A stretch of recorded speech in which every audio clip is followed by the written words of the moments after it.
te conhecer e prosseguir em te conhecer. É tudo que eu quero pra minha vida, Senhor. Olá, igreja, meus amados irmãos, sejam bem-vindos mais uma vez ao estudo da Carta de Efésios, que estejamos juntos aqui, aprendendo mais um pouco da Palavra de Deus revelada. É muito bom estar com vocês, né? Vamos orar. Senhor, meu Deus e meu Pai, muito obrigado por mais as oportunidades, Senhor, de tocarmos na Tua Palavra, Senhor, de sermos ministrados pelo Teu Espírito Santo, porque é Ele que interpreta, Senhor, as Tuas palavras, Senhor, cujas palavras Tu és, Deus, o autor, Deus, então dependemos totalmente da presença do Teu Espírito Santo, da revelação do Teu Espírito Santo, Senhor, do agir do Teu Espírito Santo através da minha vida, e que alcance cada um dos meus irmãos que estão assistindo, Senhor, e que se sintam, Pai, edificados, incluídos cada vez mais na Tua família, Senhor. Em nome de Jesus, toma esse estudo nas Tuas mãos, para a honra, glória, louvor do Teu santo nome. Amém.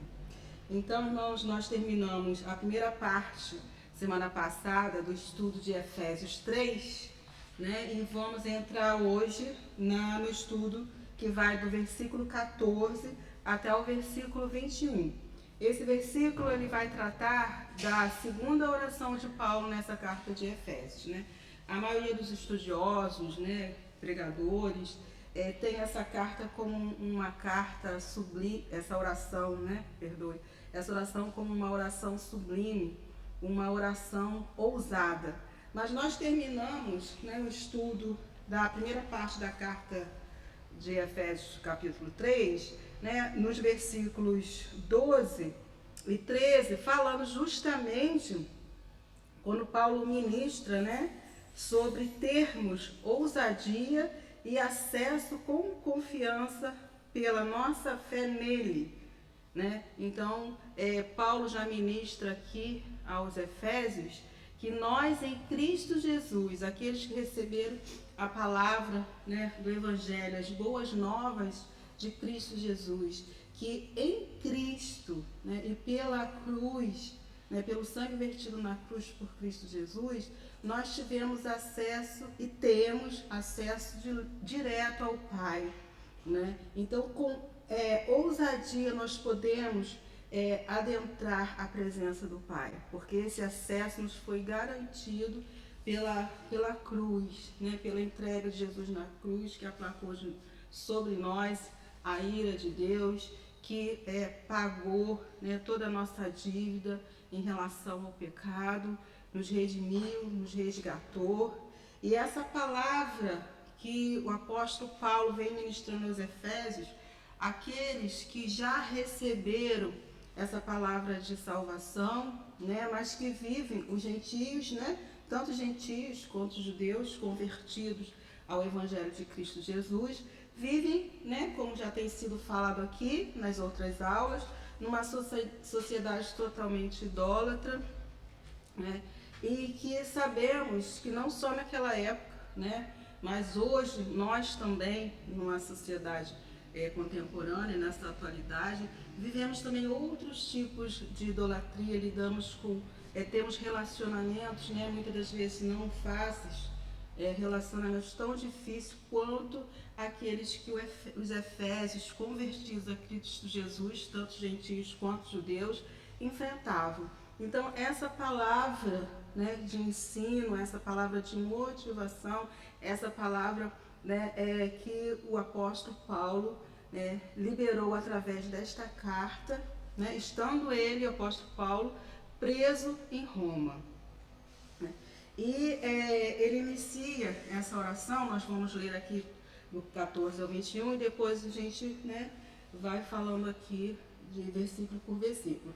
Mas, antecipando, ele inicia aqui essa oração, pondo-se de joelho diante do Pai de nosso Senhor Jesus Cristo, Então, Paulo, ainda que preso em Roma, com tantas outras necessidades, a gente crê que um homem que está preso num lugar, no calabouço onde corre todo o esgoto da cidade, né?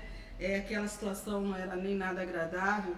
Quantas necessidades físicas, materiais, aquele homem, né, passou, mas ali ele se colocou de joelhos, né, clamando por aquele povo, clamando pelas igrejas que receberam essa palavra de salvação de Jesus Cristo.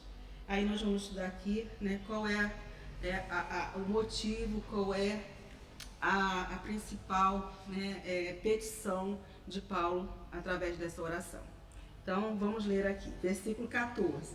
Por causa disso, me ponho de joelhos perante o Pai de nosso Senhor Jesus Cristo, do qual toda a família nos céus e na terra toma o nome, para que, segundo as riquezas da sua glória, vos conceda que sejais corroborados com poder pelo seu Espírito no homem interior, para que Cristo habite pela fé no vosso coração, a fim de, estando arraigados e fundados em amor, poderdes perfeitamente compreender com todos os santos qual seja a largura, o comprimento, a altura e a profundidade, e conhecer o amor de Cristo que excede todo entendimento, para que sejais cheios de toda a plenitude de Deus. Ora, aquele que é poderoso para fazer tudo muito mais abundantemente, além daquilo que pedimos ou pensamos, segundo o poder que em nós opera. A esse, glória na Igreja, por Jesus Cristo, em todas as gerações, para todo sempre. Amém. Então, nós vamos, pela leitura já, né, desse trecho, nós vemos que o conteúdo da oração de Paulo é súplica, é um clamor por poder na vida dos seus irmãos, na vida da igreja, né? E Paulo, no versículo 14, nós vemos aqui, nós aprendemos com Paulo, como eu já falei aqui de início, né? Algumas coisas, né? Tipo, no versículo 14 ele diz, por causa disso, nós já sabemos que por causa disso o quê? Por causa, né, do mistério revelado, por causa da salvação que chegou até os gentios, né? Os gentios convertidos a Cristo e também aos seus irmãos judeus e vice-versa, formando um único corpo, que é a igreja, né? Me ponho de joelhos. Normalmente, a postura de um judeu, né? Paulo era judeu, em oração era em pé, com as mãos erguidas, né? Poucas vezes em extremas ocasiões assim, realmente sublimes, que eles se colocavam de joelho. Mas nós podemos ter aqui, né, um ensino de Paulo que a nossa posição, porque a Bíblia, a palavra de Deus, ela não estabelece uma posição que seja a melhor para nós orarmos. Nós vemos aqui exemplos de pessoas que oram deitadas, como o rei Ezequias, de joelhos, em pé, né? Então, o que importa para Deus é esse nosso achegar a Ele em oração, né? Nos comunicando com Ele. E a comunicação é o quê? É você falar e é você também ouvir, né? Então, quando nos achegamos a Deus, para falar com Ele também temos que ter aquele tempo de ouvir, né? Ou até seria melhor ouvir primeiro a Deus e depois orar segundo aquilo que ouvimos, que é a vontade dEle, né? Porque Paulo, ele ministra o coração, né, dos gentios, dos judeus, a salvação, né? A palavra rema, a palavra viva de Jesus Cristo, a palavra de salvação. E a partir daquilo que está na palavra do Senhor, Paulo vai orar acerca, né, do que está no seu coração em relação à igreja. E nós aprendemos com isso que palavra e oração caminham juntos, né? Não adianta teologia sem vida com Deus, sem intimidade com Deus. Intimidade com Deus só é desenvolvida nessa comunicação diária, nesse relacionamento diário, né, do filho com o pai, né? Então, quando nós nos achegamos a Deus, Ele se achega a nós. E quando nós lemos a palavra, né, ali nós conhecemos qual é a boa, agradável e perfeita vontade do Pai. E quando o Espírito Santo de Deus vem e revela a sua vontade através da sua palavra, nós temos um direcionamento de como orarmos segundo a sua vontade, né? Porque não adianta orarmos aquilo que está fora da vontade de Deus, que está fora da palavra do Senhor, porque esta é a vontade revelada através da palavra. Então, palavra e oração andam juntas. E Paulo, aqui o apóstolo Paulo, ele já nos ensina aqui, né, e reforça, né, em nossas vidas de cristãos, assim como também estava falando aos Efésios e às igrejas ao redor, né, sobre o ministério da intercessão. Paulo se coloca diante do Pai de joelhos, em reverência, em submissão, né, quando nós nos prostramos, como estava falando. Talvez não numa posição física, mas numa posição no nosso coração.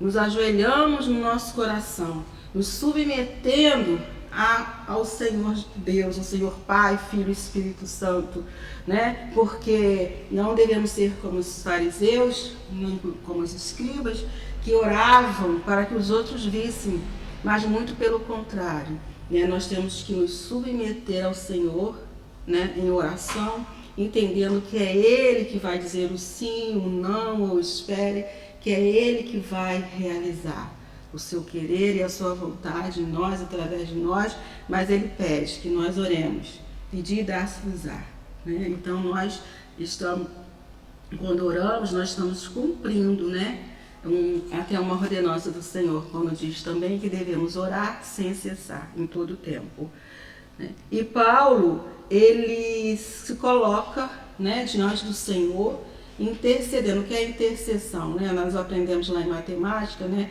voltando aqui, né, ao ensino fundamental, que existem, né, dois conjuntos, e aquilo que está em um conjunto que também está no outro, a intercessão, né?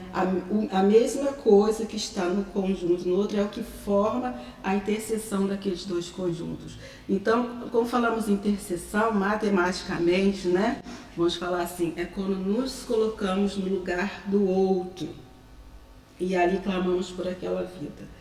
E assim Paulo faz. E no versículo ainda 14, ele diz: perante o Pai de nosso Senhor Jesus Cristo. Então Paulo, além de ter uma postura de submissão, de reverência, né, ele exulta pela obra de Deus na igreja, porque o clamor dele será pela igreja. E ele também identifica Deus como Pai. Então, a paternidade de Deus, ela está disponível para todos, independente, né? Como a gente vem falando aqui. O nosso Deus, ele é um Pai inclusivo, né? Aproveitamos, né, sim, para ministrarmos que a inclusão, como foi falado na aula passada, né, ela já é um projeto do coração de Deus, já é algo da essência de Deus, de não deixar ninguém de fora do reino dos céus, né? Então, Deus não é aquele que discrimina. A palavra de Deus não discrimina. O próprio Jesus diz: vinde como estáis, né? Vinde todos aqueles que estão cansados e oprimidos, eu vos aliviarei, né? Tomai sobre si, né, o meu jugo, o meu fardo, porque ele é leve. Não são exatamente essas palavras do versículo, mas é a essência do versículo, né? Porque a gente não deve nem acrescentar, nem tirar nenhum tio. Mas é isso. Então, mas vinde como estáis, mas não permanecer como está, né? Então, essa é a temática do reino dos céus. Ele não exclui ninguém, né? Muito pelo contrário, né? Esse mistério revelado a Paulo inclui raças, inclui diferentes classes sociais, inclui diferentes culturas, né? Mas na essência da palavra de Deus, aquilo que não atrapalha a vida com Deus, né? O próprio Paulo fala: deixe de lado, né? O que comer, o que beber, né? O que diz aqui, como os judeus se preocupam de ser o cristão, o crente circuncidado ou não. Essas são coisas que não fazem diferença, né, na nossa vida com Deus. A diferença na nossa vida com Deus vai ser nos submetermos à vontade dele. E como nos submetermos à vontade dele? Se somos humanos, né, e pecamos. A palavra de Deus nos ensina, né, como fazer isso. E é justamente essa é a tônica da oração de Paulo, porque ele vai pedir poder para a igreja, para aqueles irmãos já, né, no caminho, convertidos. Porque somente é pelo poder que vem do alto, poder do Espírito Santo, nós podemos permanecer na presença dele e sermos transformados e restaurados à sua imagem, né? E ele diz aqui no versículo 15, do qual toda a família nos céus e na terra toma o nome. Todas as famílias. Então, a família aqui na terra e a família no céu, não há distinção, porque quando vem o reino, né, do Senhor dos céus sobre a terra, né, nós somos feitos todos filhos, aqueles que aqui estão, aqueles que já foram, né, todos ainda fazem parte da família dos céus, e há a promessa, né, da eternidade sobre cada um de nós. No versículo 16, para que segundo as riquezas da sua glória, vos conceda que sejais corroborados com o poder pelo seu Espírito no homem interior, né? Que sejais corroborados, né? Corroborados significa que sejais fortalecidos com poder pelo seu Espírito no homem interior.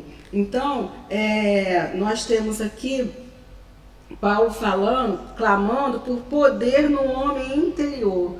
E o que é o homem interior? Sabemos que o homem tem uma formação tricotômica, né? Corpo, alma e espírito. E justamente o homem interior vai falar da alma do ser humano, né? Da alma do cristão, aonde estão, né, os sentimentos, as emoções, onde estão a mente, o intelecto, a vontade, o poder de decidir, né? Muitas vezes a palavra de Deus vai se referir ao coração, como essa mente, como essa alma, dependendo do contexto. Então, Paulo pede poder do Espírito Santo, né, no homem interior, né, dos Efésios, dos cristãos dos judeus convertidos, gentios convertidos. E essa oração se aplica a nós hoje, porque sabemos que quando confessamos Jesus como único e Salvador, o Espírito Santo ele vem fazer morada em nós, habitação em nós. Lá em Romanos 8:9 diz: entretanto, vocês não estão sob o domínio da carne, mas do Espírito, se de fato o Espírito de Deus habita em vocês. E se alguém não tem o Espírito de Cristo, não pertence a Cristo. Nós somos a habitação, mas apóstolo Paulo está clamando por mais do que ser uma habitação, um alojamento, porque a palavra de Deus, ela vai falar aqui em alguns textos, ora em um, ora em outro, sobre dois tipos de habitação, né, no grego. A habitação como um alojamento, né, como um peregrino viajante, que ele se aloja a um lugar temporariamente, e da outra forma, né, a outra palavra em grego, a que se refere à residência, a algo definitivo, né? Essa palavra até aqui eu separei, que é a katoikeo, que quer em grego dizer residência. Então, esta palavra que Paulo usa aqui, o apóstolo Paulo, é a habitação do Espírito Santo como residência. Então nós sabemos que somos habitação quando recebemos a Cristo, habitação do Espírito Santo, templo do Espírito Santo, mas Paulo está clamando aqui por poder, né, no homem interior, para que não apenas o Espírito Santo seja a habitação, mas que ele seja residente na alma do homem, em todo o seu ser, nos seus pensamentos, nas suas decisões, nos seus sentimentos, que poder do alto, do Espírito Santo venha encher a casa espiritual. Porque nós estudamos também, o professor Gilberto, né, falou no estudo do capítulo 2, sobre o edifício, sobre a casa espiritual. Nós também estudamos em 1 Pedro 2, falando sobre a casa espiritual, o edifício, né, que é alicerçado na pedra angular, que é Jesus Cristo. Então nós somos esse edifício, nós somos essa casa espiritual de Deus. Mas essa casa espiritual, esse edifício, ele precisa ser cheio da presença de Deus, mas cheio de forma que ele tenha o governo. Então essa palavra grega, né, ela fala residente no sentido de ter o governo da nossa casa espiritual, o governo do nosso templo, o templo que nós somos do Espírito Santo de Deus, né, de uma forma que seja plena. Vamos exemplificar. Nós temos um edifício, uma casa, e ela tem diversos cômodos, né?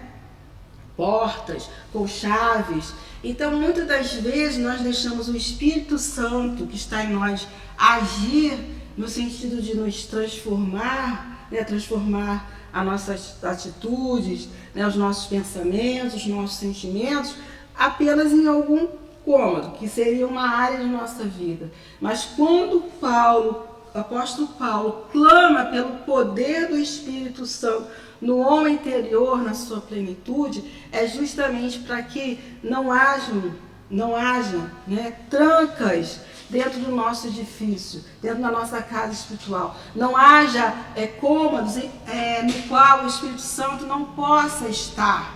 Imagina, quando a gente fala, né, no governo, é porque ele pode presidir totalmente a nossa vida, né? E trazendo a sua vida em nós. Então, à medida que ele pede para que o homem interior seja, né, cheio da plenitude do Senhor, do Espírito Santo, do poder do Espírito Santo, é justamente para que a gente tenha uma vida cujo governo esteja em Jesus Cristo, na pessoa do Pai, na pessoa do Espírito Santo, nos fortalecendo, trazendo esse fortalecimento, né, em todas as áreas da nossa vida, né? E nós vamos ver em Atos 1:8 que lá está escrito: mas receberão o poder quando o Espírito Santo descer sobre vocês, e serão minhas testemunhas em Jerusalém, em toda a Judéia, Samaria e até os confins da terra. E nós vemos também que o próprio Jesus, né, quando abriu mão da sua glória, né, e veio ao mundo, né, na sua missão, a missão de proclamar, de revelar Deus, o plano perfeito de Deus, ele se despiu da sua glória. Ele, antes de começar o seu ministério, ele foi batizado, né, no Jordão, e nós vemos lá em Lucas 4:1, Jesus, cheio do Espírito Santo, voltou do Jordão e foi levado pelo Espírito ao deserto. E no versículo 14, né, desse mesmo capítulo 4, Jesus voltou para a Galiléia no poder do Espírito, e por toda aquela região se espalhou a sua fama. Jesus precisava, como homem, deste fortalecimento. Embora Jesus fosse 100% homem, 100% Deus, ele precisava desse fortalecimento para a obra que estava proposta através da vida dele, né? E ali ele recebeu o poder do Espírito Santo. E ele mesmo ordenou aos seus discípulos que estivessem, né, em Jerusalém, aguardando o poder que viria do alto, para que eles iniciassem ali o seu ministério. E assim foi feito, como nós estudamos lá em Atos 2.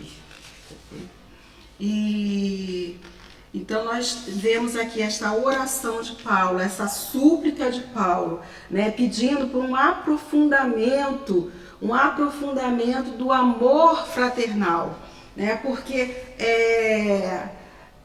nós não temos a dimensão do amor de Deus, né? E ele continua pedindo para que Cristo habite pela fé no vosso coração, a fim de, estando arraigados e fundados em amor, poderes perfeitamente compreender com todos os santos qual seja a largura, o comprimento, a altura e a profundidade. Então, quando ele pede arraigados e fundados, né, para que Cristo habite pela fé no vosso coração, a fim de estares arraigados e fundados em amor, nós vemos aqui, né, duas metáforas de profundidade. Né, arraigados quer dizer enraizados. Ele usa aqui a metáfora de uma árvore cujas raízes sejam profundas. Assim como ele usa, né, da metáfora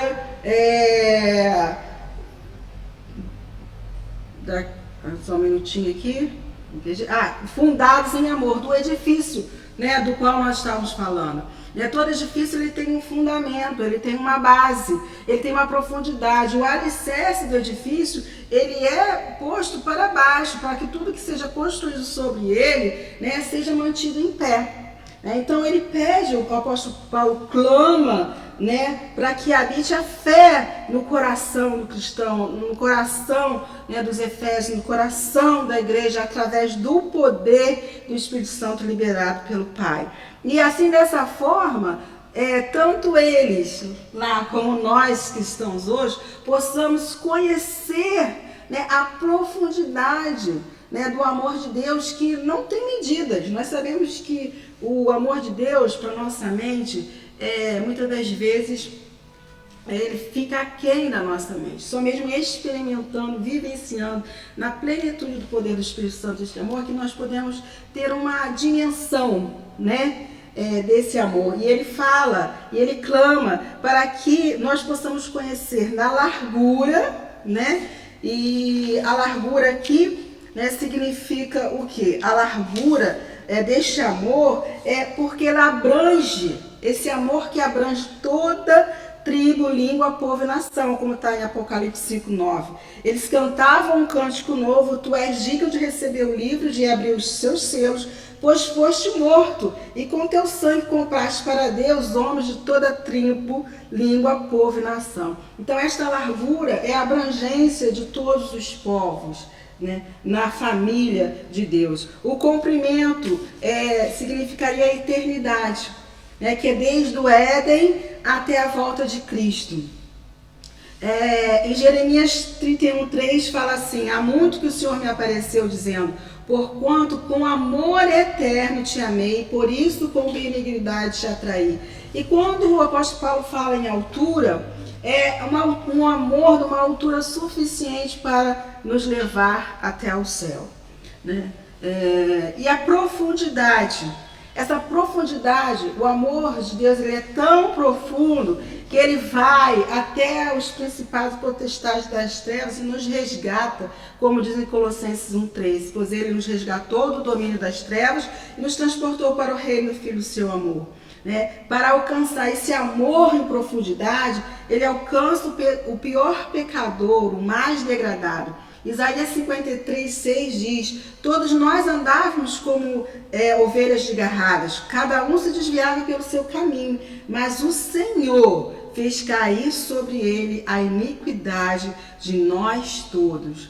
Né? E então nós vamos ver que Paulo clama não somente pela plenitude do poder, né, revigorando a fé dos cristãos, né, preenchendo todo o ser, todos nós, seres humanos cristãos, na nossa essência, quando nós damos liberdade, ele governa a nossa vida, mas ele também clama pelo entendimento do amor de Deus.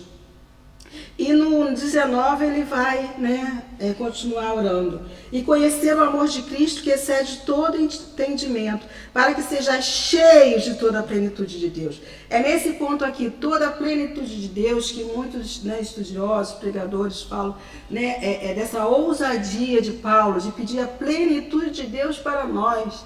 Né? Porque sabemos que a glória de Deus é a união de todos os seus atributos. E, né, temos atributos que são comunicáveis e não são comunicáveis a nós cristãos, né?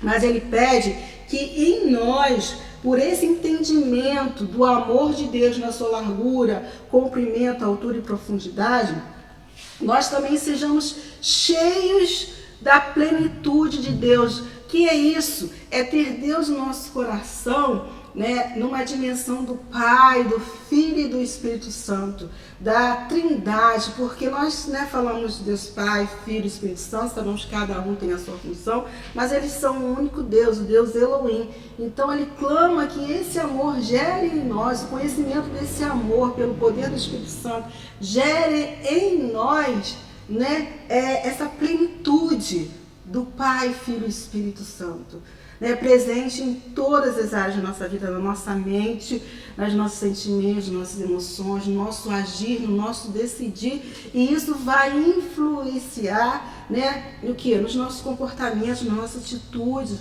até mesmo na saúde do nosso físico, né, não somente do nosso espiritual, numa vida saudável em Cristo Jesus. E no 20 e 21 ele termina: ora, aquele que é poderoso para fazer tudo muito mais abundantemente, além daquilo que pedimos ou pensamos, segundo o poder que nós opera, a esse glória na igreja por Jesus Cristo, em todas as gerações, para todo sempre.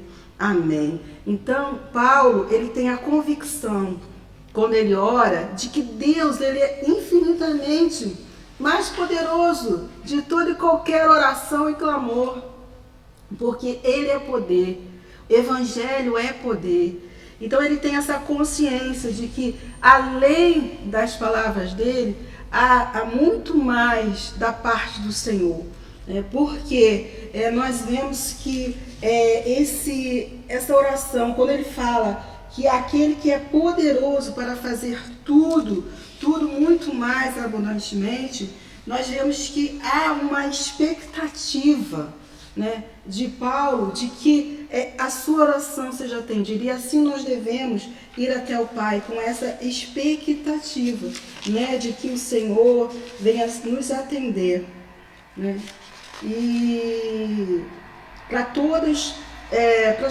as gerações, né, é essa palavra.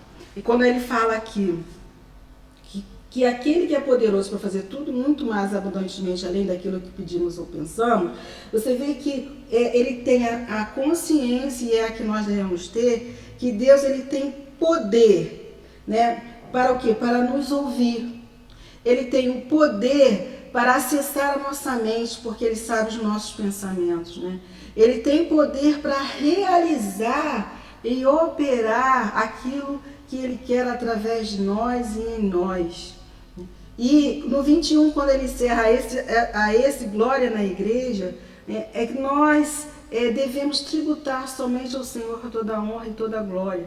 E por Jesus Cristo, por todo o benefício que ele tem nos feito, que ele nos fez na cruz, por esse mistério revelado, por esse mistério vivido de sermos enxertados na videira verdadeira e fazemos parte do reino dos céus.